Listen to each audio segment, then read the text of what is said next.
read his book, and I just filled it with marginal notes because it is an extraordinary story of not just conspiracies.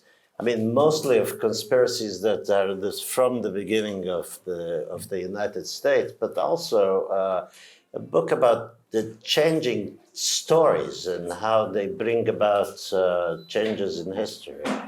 And I first learned about Thornley from your book.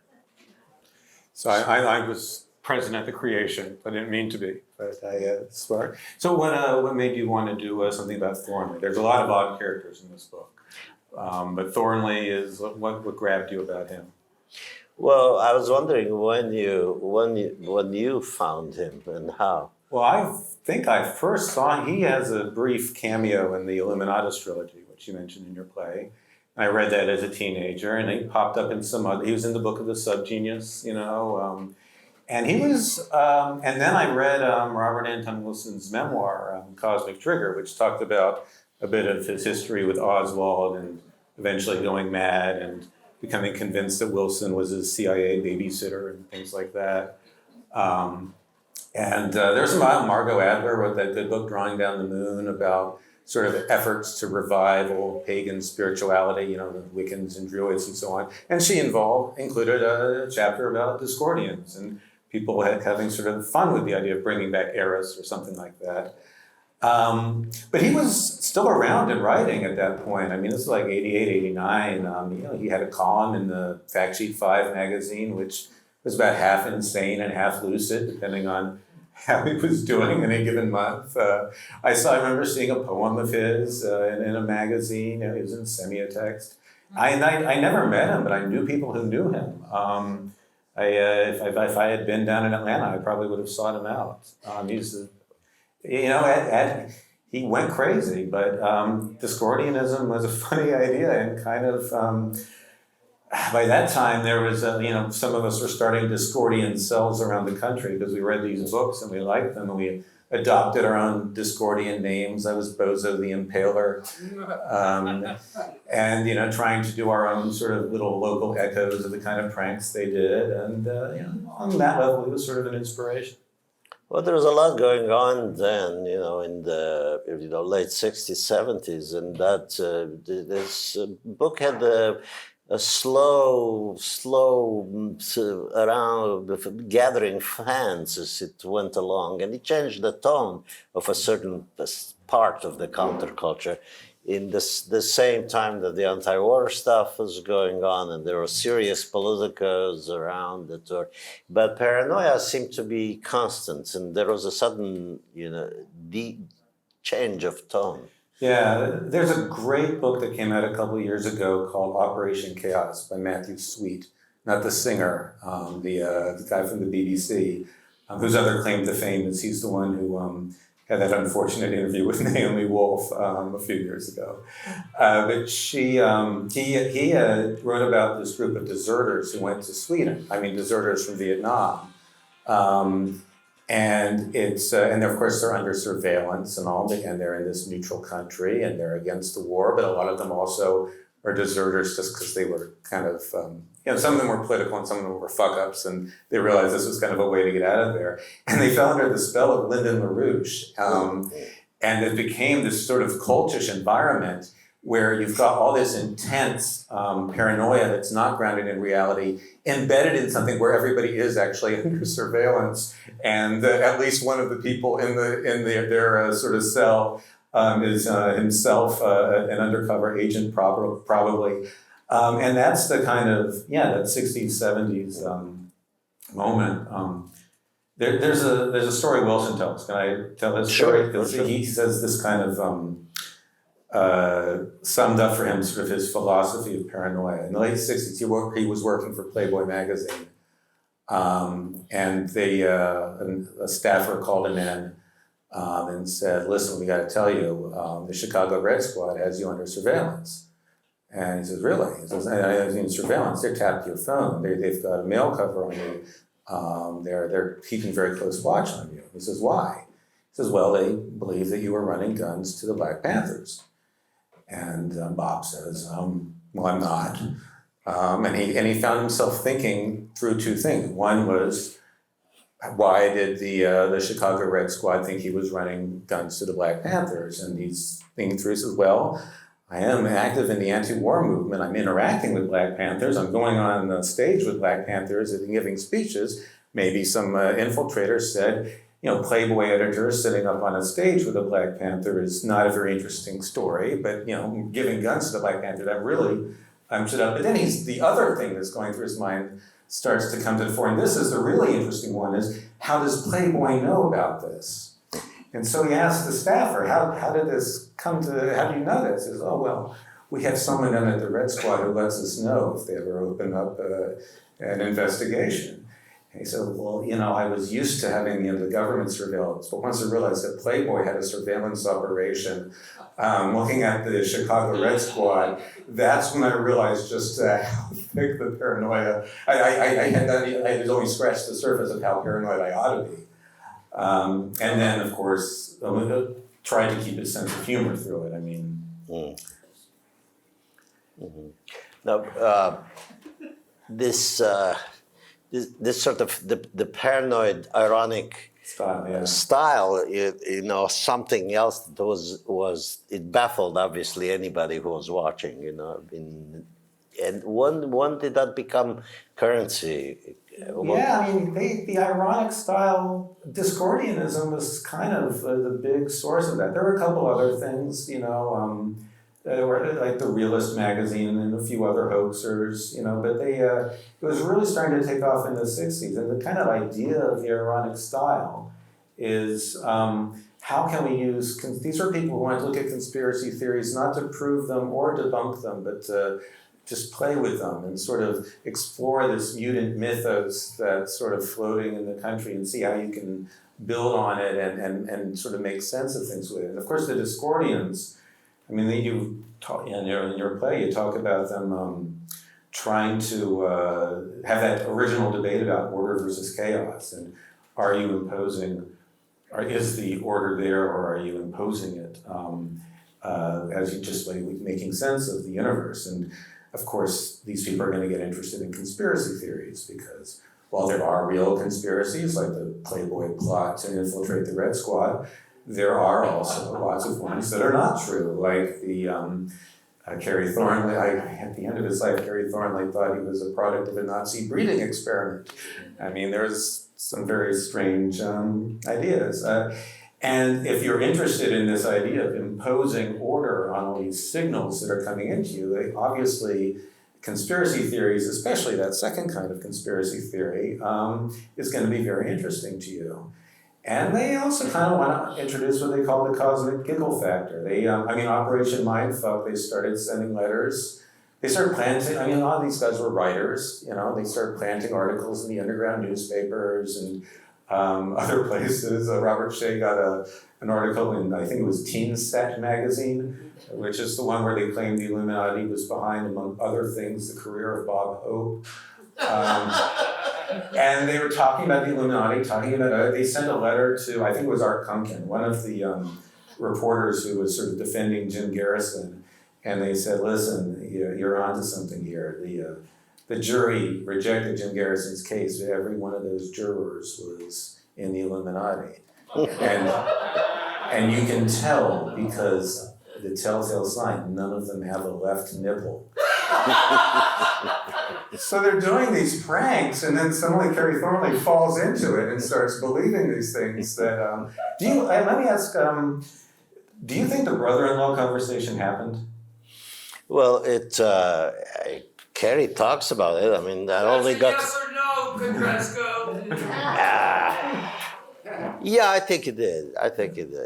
I mean, he starts talking about that when he starts having recovered memories, and you gotta wonder. Right. Well, I think by the time he was having recovered memories, he was slipping. He had a breakdown. But I think that those characters were there, and now Garrison is being revived in some way with some of his ideas, because he was so shunted aside for a long time.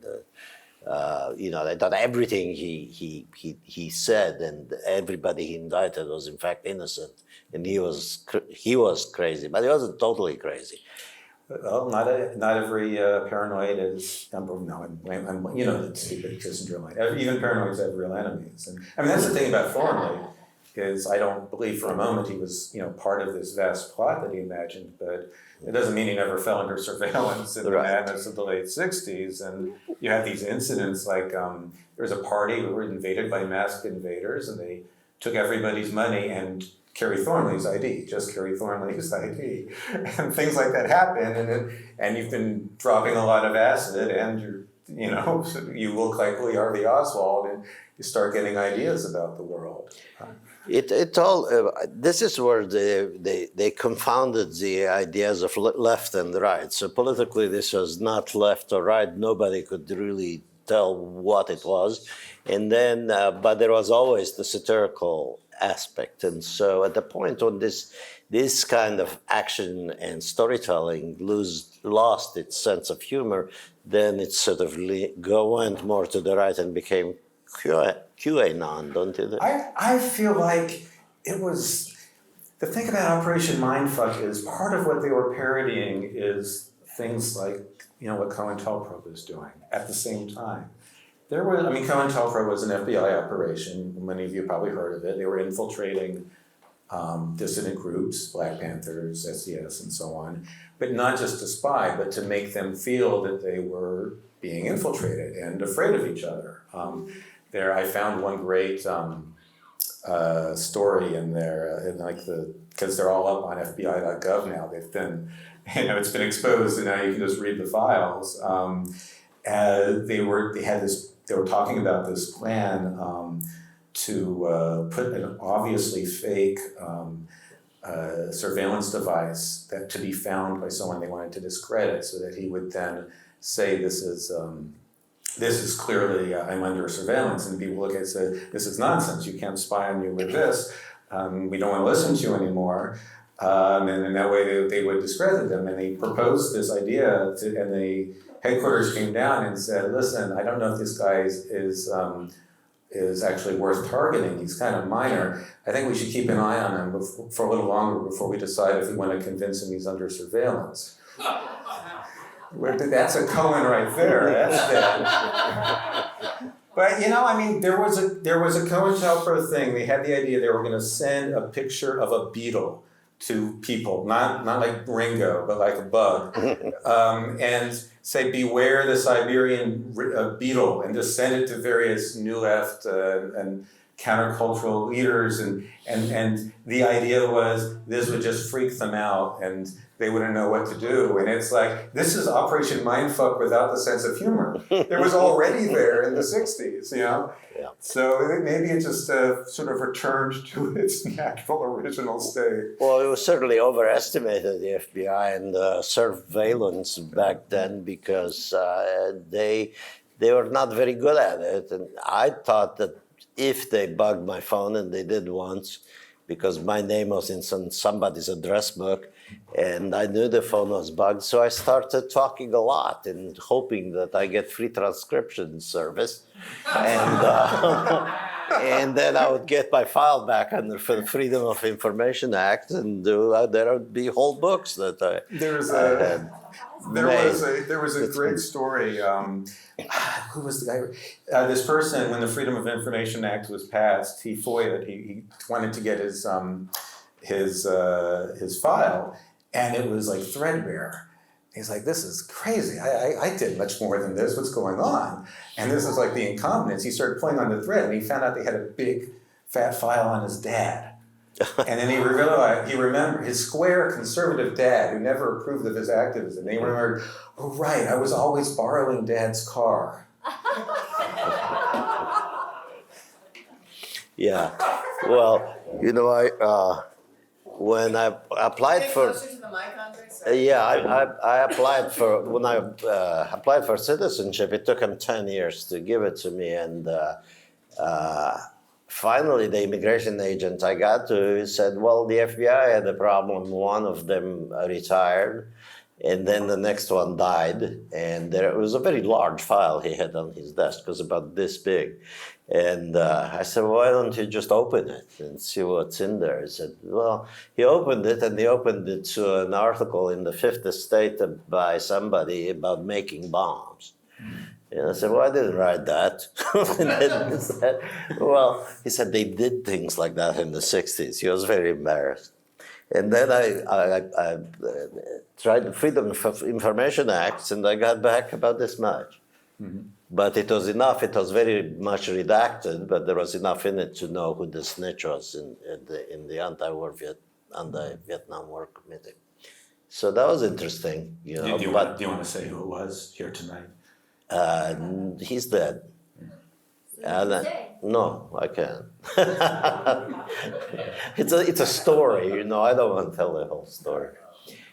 Yeah, I mean, there was somebody around who's doing that. But he was actually Navy intelligence, because for the Freedom of Information Act, you had to apply to every single office in, you know, the FBI in Washington and the town and the places where you lived. Probably in Baltimore, the local FBI, there's Navy intelligence. Almost everybody had a surveillance outfit. So how old were you when you came over from Romania? I was 19. So how did the sort of surveillance and paranoia of Romania compare to the surveillance and paranoia of late 60s, early 70s? Well, that's interesting, because I was not paranoid, and the older generation probably was, because they lowered their voice if they spoke, or they went outside if they spoke of anything that seemed to be subversive. So the children didn't know much, but it was a very quiet world. There was nothing there except the Radio Free Europe that we listened to now and then, and you know, they said, well, you don't say anything. So nobody said things out loud, so especially the children, you know.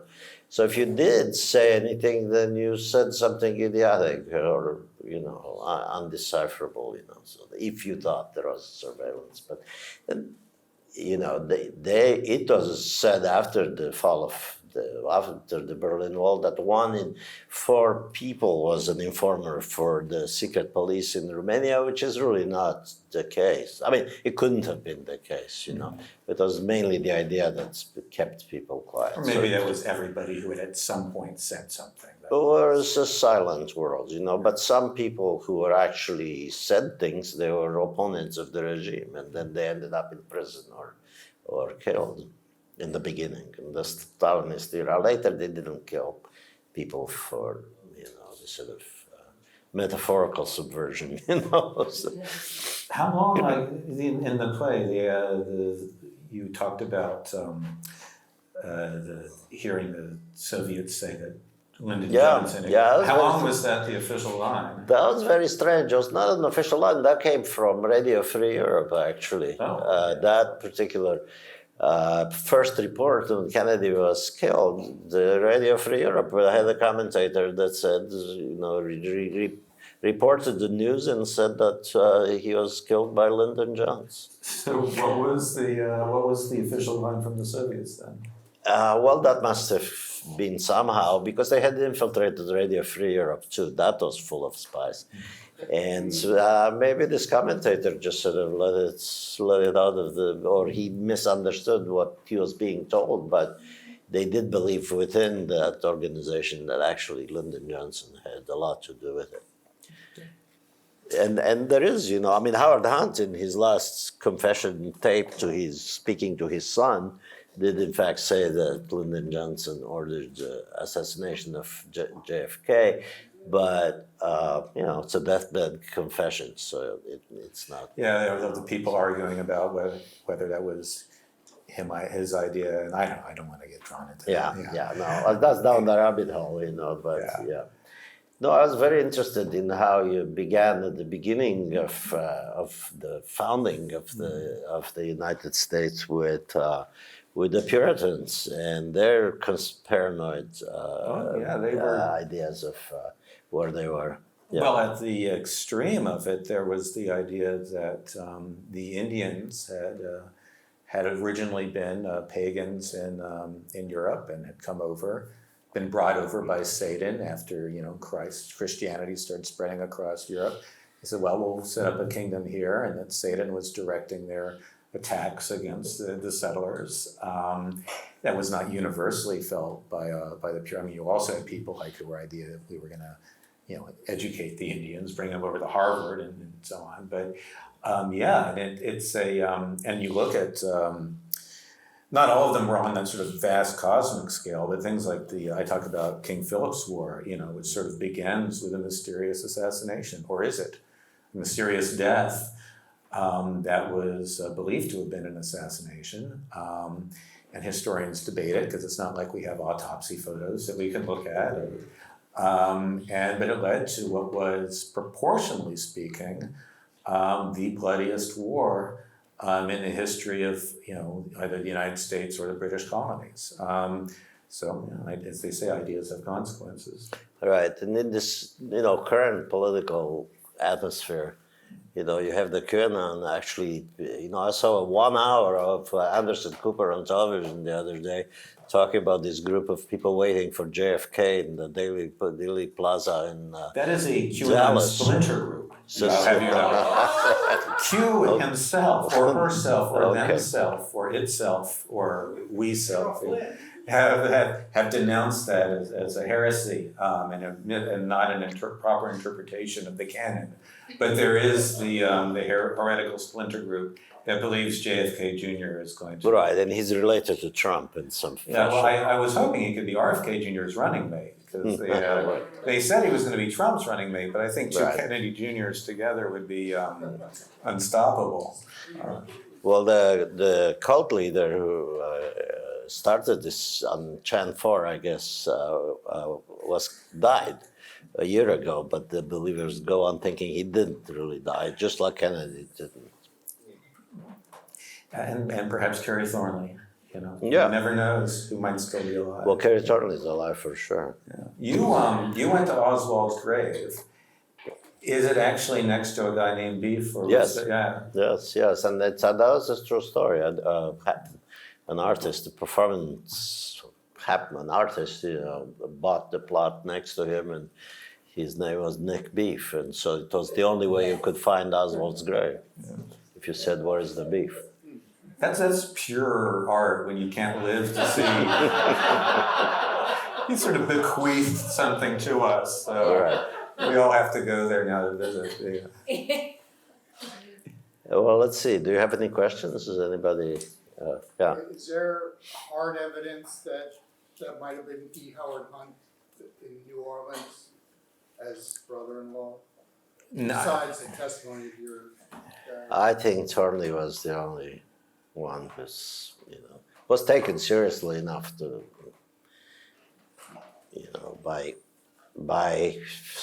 by people. I mean, I don't think Garrison.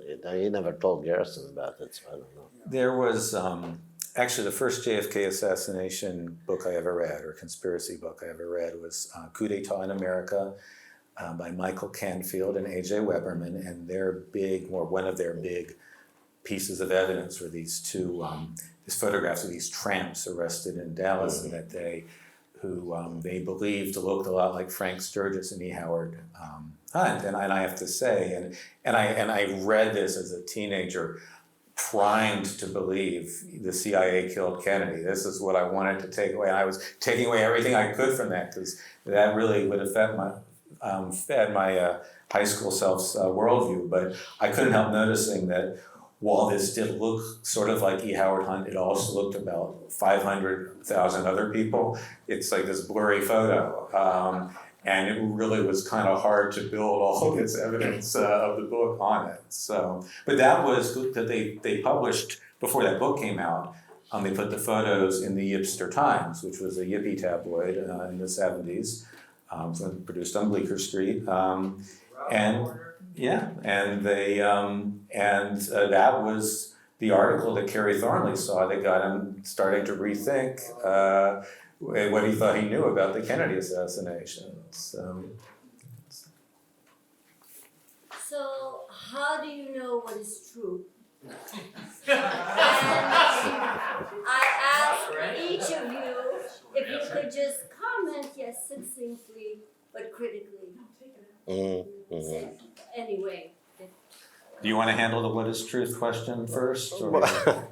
Well, I think language, and storytelling, have their own ways of describing what is true, and so, you get certain things that have a number of sources that, speak the same language, and it becomes true. I come from a place that's against history, period, because it wasn't very good to us. It's a small country, and if the Russians didn't come, then there were others. They had 10 waves of migration that rolled over Romania. So nobody really believes that anything that happened, can be described, or there's a very deep sense of pessimism about language and about stories. And so they, the stories that some historians tell about the country and how it came about are contested and debated by other historians. So I can't, and I don't think, I think that's the idea, that when you make up a story and then it gets traction and you get followers, and you can tell the story convincingly enough and with enough influence over your followers, then you can really do anything.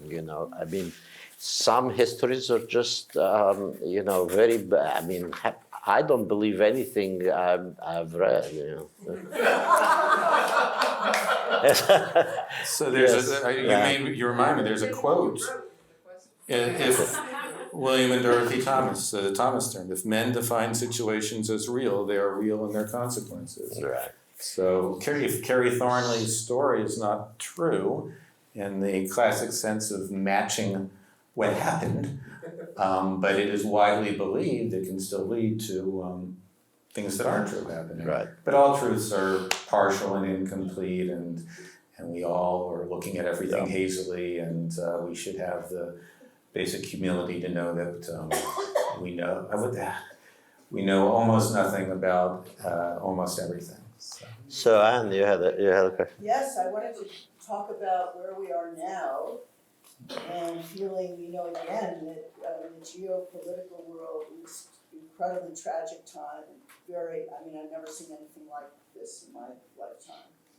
That we're still just these pawns in the game, so to speak, and hearing things from different places, the anarchist view, the view of how names are tossed around, and this idea of Putin and China's developing this one world. And they met just a few weeks ago to talk about almost like a one world system, and how this comes from some of my anarchist friends, that we're going to become this one world thing. We're going to we'll put up somebody like AOC.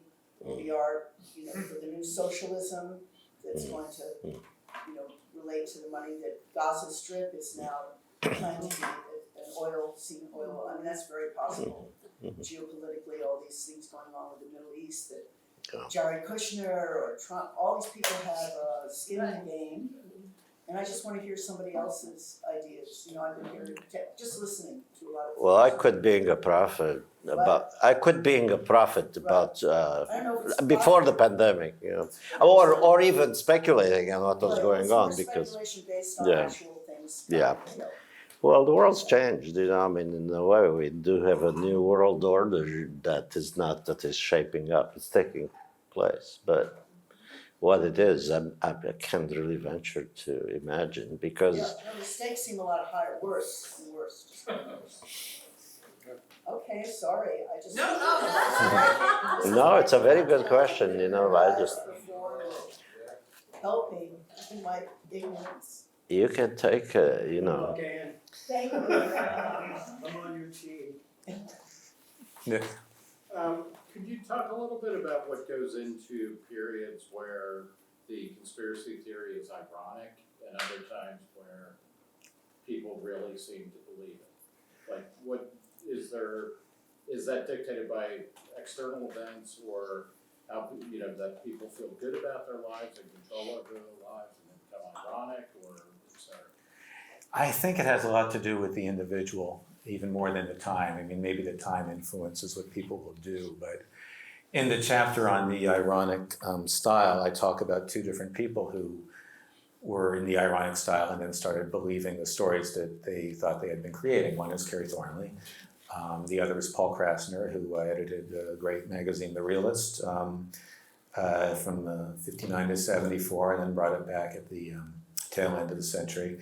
And he would write these, what he called investigative satires, where he would take the framework of a real story and then work in things that sort of fit it, but were satiric. And as one of them, involving the Manson family and so forth, started to come to life around him, and he's like talking with. I mean, he entered this period of intense paranoia, which he writes about in his autobiography, which sort of culminated in a sort of breakdown. He's on this bus, and he's convinced that the person sitting near him is an undercover agent, and he starts clicking on this pen to show that the agent that he's on to him, and going, paging Abby Hoffman, come in, Abby Hoffman.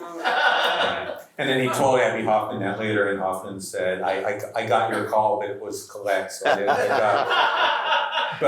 But then he pulled back from it. And this is the interesting contrast with Thornley. And Krasner was able to keep writing about it and telling jokes about conspiracies in his stand-up and publishing even some serious, attempts at serious, because there was one that kind of blew up in his face, stories about, making serious allegations about conspiracies, but at the same time pulling back and saying, sometimes I'm the artist here, I'm the one who's drawing these connections. But it's interesting asking if it's a time, because that happened to him around the same time it happened to Thornley. Around the same time Philip K. Dick had his visions and started thinking he was receiving extraterrestrial messages. Right. Around the time Robert Anton Wilson started thinking he was getting messages from Sirius before he pulled himself back from that. And so there may be these kind of cultic times like then, maybe like now, when people are especially susceptible to thinking you've started a joke and then suddenly hearing the clanging bars of the prison closing behind you, and then maybe you got yourself in for more than you thought. Did you ever find stuff coming to life around you that you thought you had invented? Yeah. Let me give an example. Well, yeah. I mean, when I lived in California, and took the LSD, everybody else could share that if they were in the room. But did anything happen that, in the real world that I made up? Yeah, I suppose it has, I mean, I always thought that poetry did that, that in fact it created the reality that somehow will be taken seriously, although I never knew exactly how, But I'm sort of a lone wolf in that, I think, to even speak, is to make things happen. I don't think that's an answerable question, actually. That's a great answer. Yes. Mm-hmm. About how many Discordians do you think there were at the height of Discordia? Well, it's a trick question, because certain ones would do mass initiations and declare to everyone listening was a Discordian pope just by virtue of being there. Or the men were popes, the women were moons in Discordianism. But it's not a good joke, but I have to repeat it, I'm sorry. That was what they call. But how many people were influenced? It's hard to tell, because I really think the Illuminatus trilogy is a large part of how the Illuminati became part of pop culture. I mean, even before it started entering into hip hop, and I mean, obviously there are other sources of it, and it was an influence on a lot. I mean, a lot of pop culture, like Lost. They've said they were influenced by it. That TV show, other movies. And so a lot of people, but a lot of the old generation is dying out. Andrei, the Discordian astrologer and filmmaker, passed away last week. There were these kind of, a lot of the people who were sort of creative figures in it in the 60s and 70s have passed away. But you go online now, you can find people younger than me who were, and I wasn't alive in '63, who were, doing their own Discordian manifestos or doing their own new joke religions. They're sort of inspired by Discordianism and subgenius and Moorish science and some of the others. I just found a lot of different ways to not answer your question, probably. So I'll just say 523. It's a good number.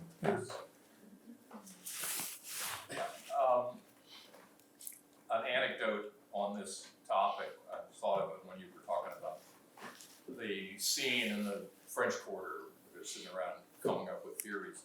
My dentist, Charles Dorado, lived at his office near the corner of 4th Street and 10th Street, and his mom ran the restaurant La Fedora, which is still around, I think now. And Charles told me this anecdote this is around the time of my birth and the great Bob Holman, who I want to thank for this incredible performance tonight.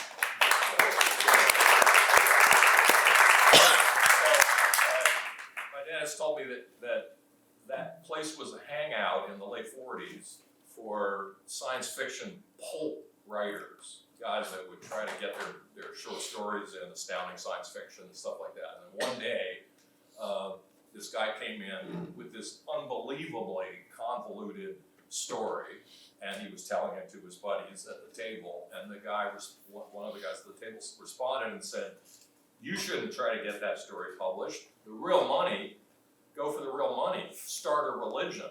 L. Ron Hubbard, 2 years before Dianetics came out. So, that's where the money is. They did not monetize Discordianism as well as he did Scientology. And I should say that Kerry Thornley, when he was living on the street, or I don't know if it was, or at least heading in that direction, told Greg Hill, he looked at this chaotic life that he was living, and he said, "Greg, if I knew this was going to come true, I would have chosen Venus."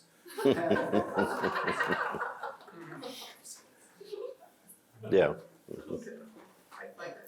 Do you think it's true that aliens faked the moon landing to cover up the fact that JFK is a prisoner of theirs in the attic of the White House? Yes. Yes. Could you repeat that?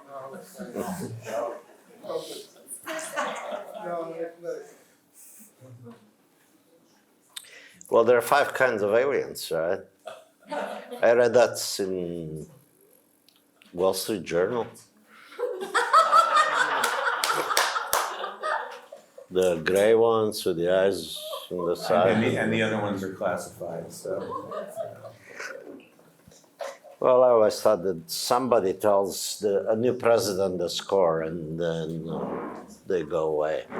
Things are all that way.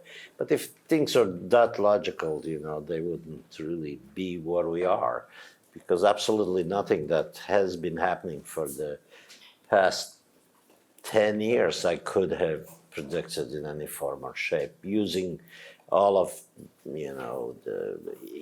any